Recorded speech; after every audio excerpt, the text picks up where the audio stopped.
Hi, my name is Omer and today we will be reviewing the Mitsubishi Lancer 2005 model. So let's start.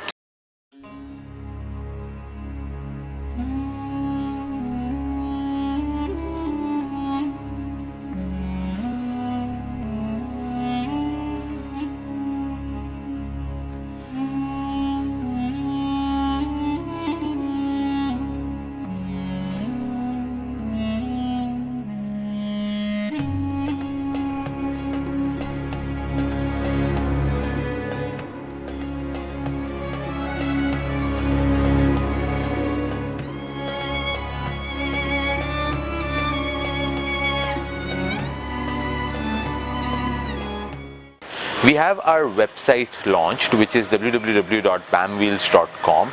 You can visit us on the website to see what are my detailed opinion about the cars that we review, and you can also purchase the t-shirt that I'm wearing. Shirts like these are available on the website for sale, so you can purchase them. We also have our Instagram channel.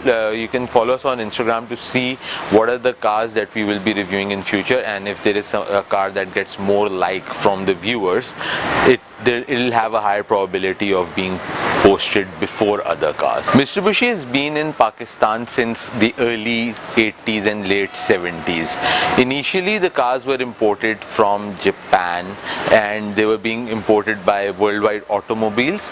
They were very common, like Mitsubishi Pajero, Mitsubishi Lancer and Mitsubishi GLX. They all were very common cars in Pakistan till the mid 90s, and when the local production of Toyotas and Hondas started in Pakistan, these cars slowly started to fade away. They made a comeback in 2004, and at that time this was one of the cars that were offered. This was offered by Diwan Motors at that time, and they stayed till 2007 something, early 2008, but couldn't survive further than that, and the cars once again disappeared from the Pakistani market. In my opinion, these cars are much better than the Toyotas and the Hondas, but have an unfortunate fate, because of which these cars did not receive the kind of appreciation they should have. So as usual, first we will look at the interesting features in this car, and then we will take it for a road drive to see how it drives. A lot of you guys want me to talk about the engine and share some details of that as well. So from this review we will be starting that.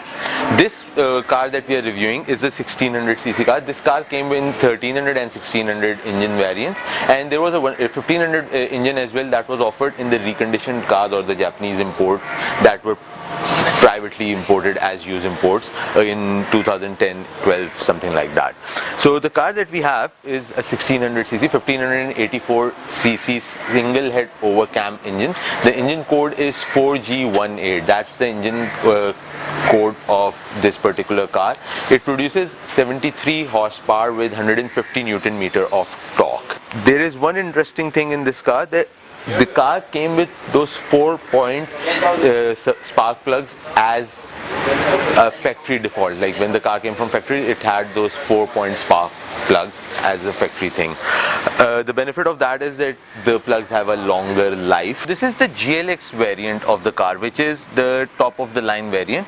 This came with these smoked headlights. So the GL variant, which is the lower trim variant, comes with the normal white lights. This GLX comes with these smoked lights. This GLX was offered in both 1.3 and 1.6 liter engine. Another difference between GLX and GL is these alloy rims. These came as a standard 14-inch alloy rims.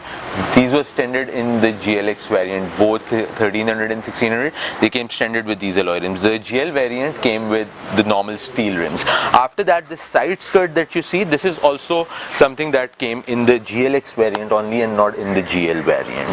This is the key of this Mitsubishi Lancer. You have a lock and unlock button, pretty simple key, and that's about it. These chrome door handles, these are also part of the GLX package and were not available in the GL. The inner door handles are also chrome. Again, this is part of the GLX package. You get the power windows, a door pocket underneath. When you enter the car, you are pleasantly welcomed with this beige, wooden and grey interior. This is also something that was offered in the GLX variant. The GL one came with grey interior. So coming to the speedometer, as you can see, you have a conventional speedometer here. It's not Optitron meter. The time in 2004, both Corolla and Civic came with Optitron meter. This one still comes with a conventional meter, so that's something kind of an outdated thing. In the onboard instrument cluster, you have trip A, trip B, and the overall mileage. That's about it. You have your door mirrors controller over here. They are not retractable door mirrors. You have the controller over here. You get this lights dimming in brightness from here, and over here, if you look at this, you have a storage space. And this one also has a sunroof, as you can see. You get a sunroof as well in this variant. So this is like the top of the line GLX. Sunroof was also only offered in the 1.6 and not 1.31. You have your automatic gear stock in the center. You have your AC controls. You have another storage space. Then over here you have this ashtray next to the lighter. You have your two cup holders, coin space. This is your center armrest, which is a 2-din armrest. When you look over here, you have your gloves compartment. On top with the sun visor, you have one vanity mirror. Over here you have your sunroof control, which is a tilt and opening sunroof. These are the dome lights like this, and this center one. And over here in this one you don't get any mirror. Now we are sitting at the back of this car. I have this armrest which has two cup holders. The front seat is reclined and I have like a lot of space over here. I don't feel congested or tight, anything like that. Easily 3 people can fit in over here. So the space is pretty good over here. You have a rear ashtray over here as well. The same chromed door handles are over here. You get the same grey and beige combination of the interior. So yeah, the back is also very nice and very comfortable. One more difference of these clear lens tail lights. These are also part of the GLX package and they were not available in the GL. The GL came with the normal conventional tail lights. These clear lens tail lights were a part of GLX, and in 2004 this was something that wasn't offered in a lot of cars, or if I'm not wrong, it was probably the first car in Pakistani market that came with these clear lens tail light or the smoked headlights. So this was a big thing at that time. This is not something that was there in the GLX variant, and this is how the radio antenna was at the rear of the car.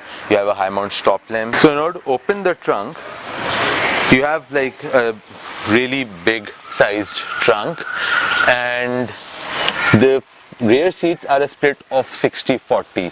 The right side seat splits at 40% and the left side splits at 60%, so you get further space with that. So these are all the features of this car. Now let's take the car for a road drive and see how it drives. So now we are driving this Mitsubishi Lancer. The visibility is very nice. This is one of those cars that, even though it's a 2006 model, it has those shorter A-pillars, so the visibility is not compromised in this car. Apart from that, the car comes with ABS brakes, so the braking is really good. Like I was telling you about those 4-point spark plugs, the drive quality and the drive pleasure is very, very nice in this car.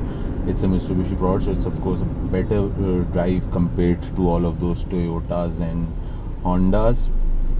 The fuel average is about 6.5 to 7, something like that, with air condition in city. That's not really good fuel average, but the car gives a lot of pleasure when you're driving this car.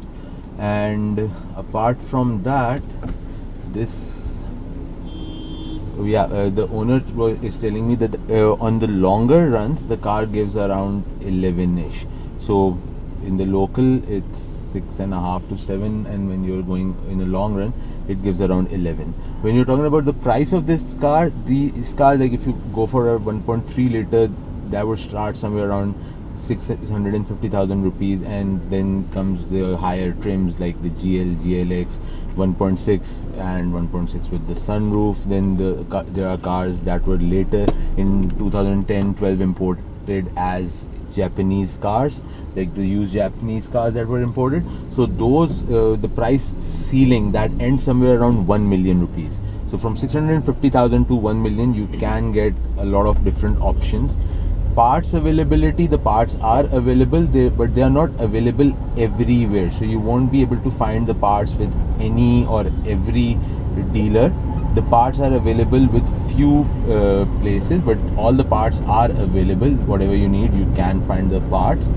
And resale wise, yes, these cars don't enjoy the resale like your Hondas and Toyotas. But these cars have their own specific buyers. The buyers who are looking for these cars, and those are the people who want to have these cars, and those are the people who understand the pleasure of driving a Mitsubishi product. So those buyers don't want to go for a Toyota and Honda, so those buyers are there in the market.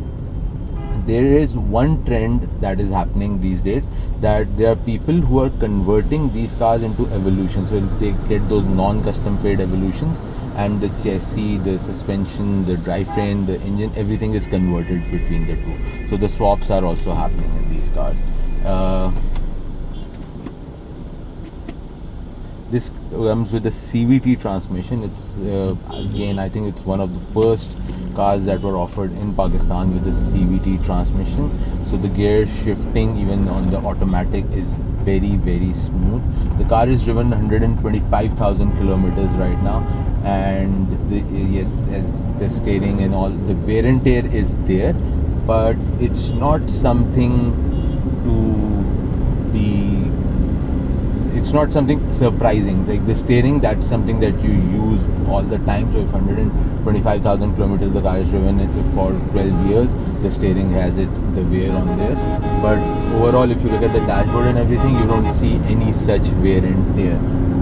So the car is with good quality, and it's holding pretty good. The clock, this particular clock that is in the interior, this is also working.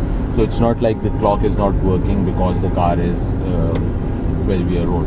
So yeah, the quality of stuff is actually good. That was all about our review of this Mitsubishi Lancer. If you'd like to subscribe to our channel, you can click over here. If you'd like to watch more videos, you can click here and over here somewhere. And please let us know in the comment section what you think about this review. Till next time, bye.